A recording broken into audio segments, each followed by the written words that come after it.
everyone, this is Pause or Repeat. Here we figure out whether a game is really worth your time and money. Today's game is Black Myth Wukong.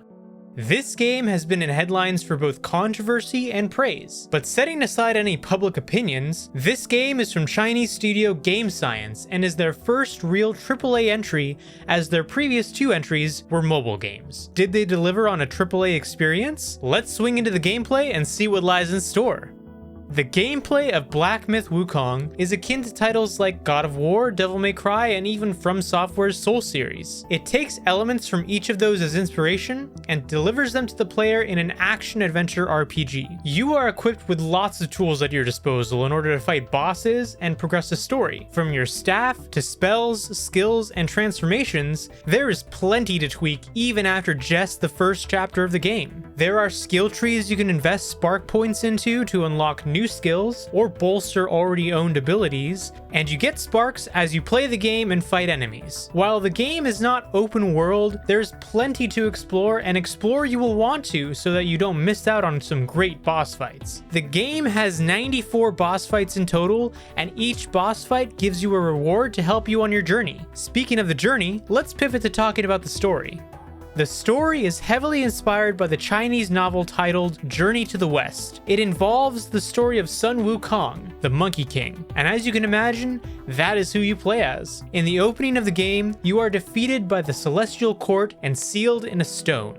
Fast forward several centuries, and you take control of a monkey warrior who is destined for greatness and set out on a journey to collect the 6 lost relics of Sun Wukong. But now the question still stands. Pause or repeat?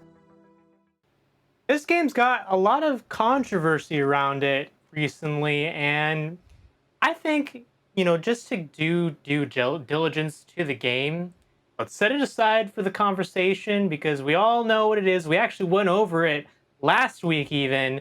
So let me ask you the question. Is this game good? What do you think, Chris? Man, I was going to say right off the top, these are my favorite type of video games. This reminded me of, the OG God of War trilogy, where dodging is the name of the game and blocking or parrying is just, nothing compared. It's not even in the deck of cards. To me, that kind of style of gameplay that Black Myth Wukong offers is freaking intense. I feel like it's keeping my real-life reflexes sharp in the process. What about yourself, Henrik? No, yeah, it actually is a very fun game. I wouldn't say it's necessarily super hard. A lot of people were saying before it was coming out that it looked like it was going to be a Souls-like game.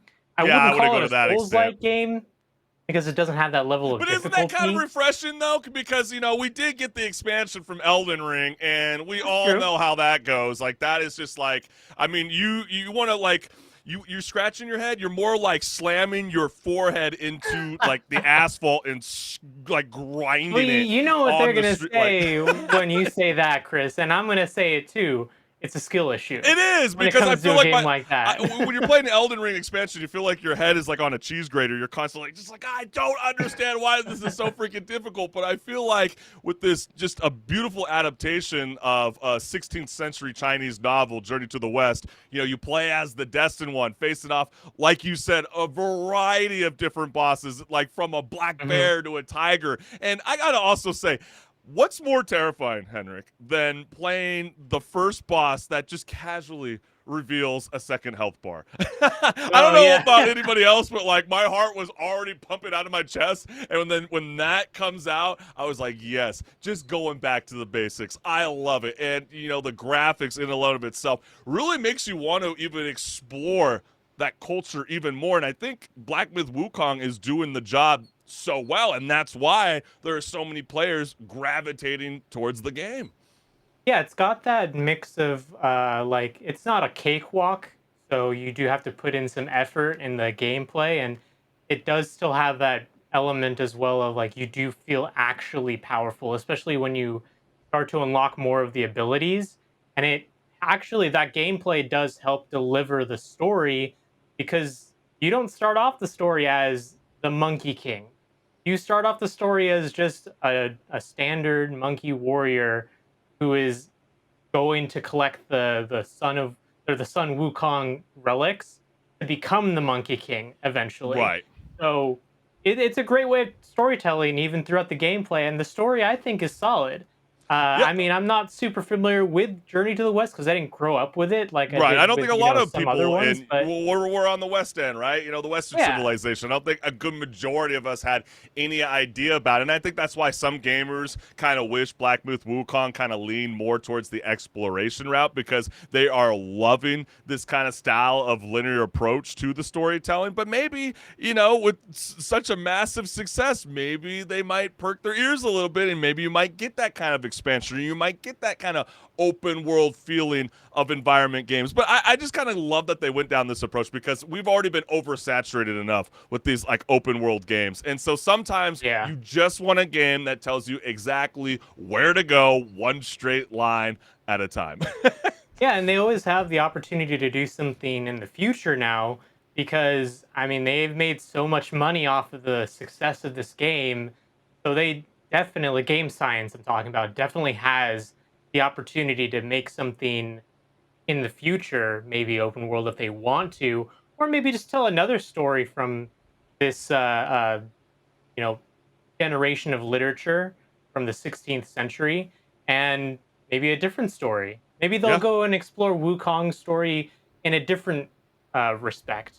Yeah, Who it's knows? it's It's up it's to gonna them at be. this point. Well, I mean, shout out to Game Science for the very first major, AAA console Yeah. release. I mean, it's an excellent game. It really does kind of have some of that basic skill tree within its own game, if you can say. But I think they added features like spirits, where you can upgrade as you progress.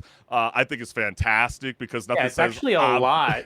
I yeah. was really There's a surprised lot of different spirits. how Yeah, much you're right. to unlock because when I was first seeing gameplay, just in the trailers and all that, and I was like, okay, this is kind of just like Yeah, they didn't put too much focus on it. You're kind of right on that. and then you start to unlock all the stuff throughout chapter one, even, and you're like, wow, there's actually a lot of depth to the combat, more than a lot of people let on to.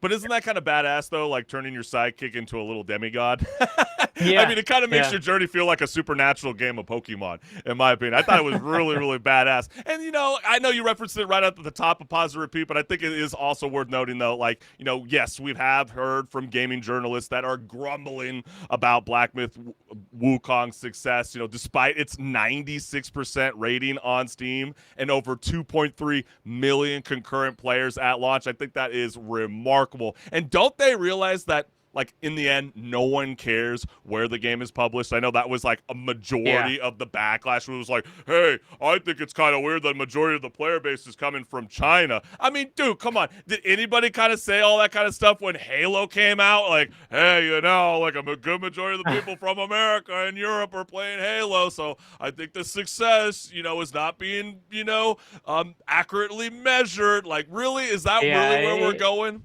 at the end of the day, people are going to vote with their wallets, and you could even say this about anything that goes out in media. And I mean, we have seen this before in even video games. I mean, look at what happened with Hogwarts Legacy. Yeah, That was a a perfect success example. for Warner Brothers, but so many people were like, "You cannot play this game. If you play this game, you're a bad person." And I feel like a lot of the same sentiment has come around with this game too. But clearly, if the game is successful, it's doing something right, and the Yeah. gamers enjoy it. So it's a And solid game. thankfully, Henrik, it's free of feminist propaganda and COVID-19 chatter. And I kind of think I figured, well, I mean, feminist propaganda could have probably been introduced with the 16th century literature. But Do you have the COVID-19, notes right kind of by wasn't you? the Is that what you're reading off right now?